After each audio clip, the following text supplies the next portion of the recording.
April 1912. The world's most luxurious ship set sail from the shores of England.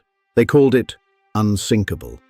But just 4 days later, it would become history's most tragic voyage. Built by Harland and Wolff in Belfast, Titanic was the largest moving object on Earth.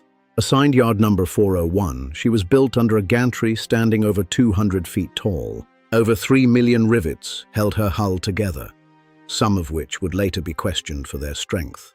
First class had swimming pools, the grand staircase, and luxury dining like a palace. From a fully equipped gymnasium to Turkish baths, no expense was spared for the elite.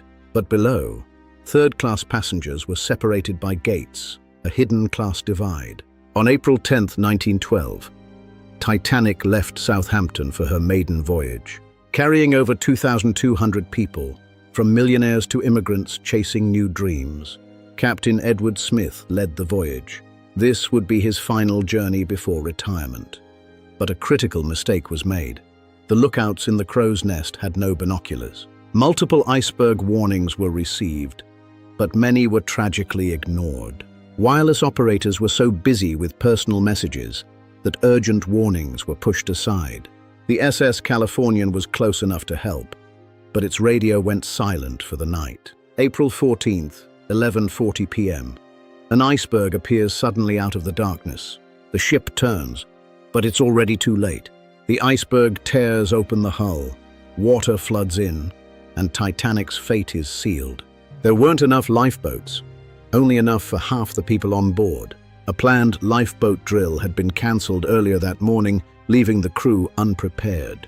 Women and children first meant many families were torn apart forever.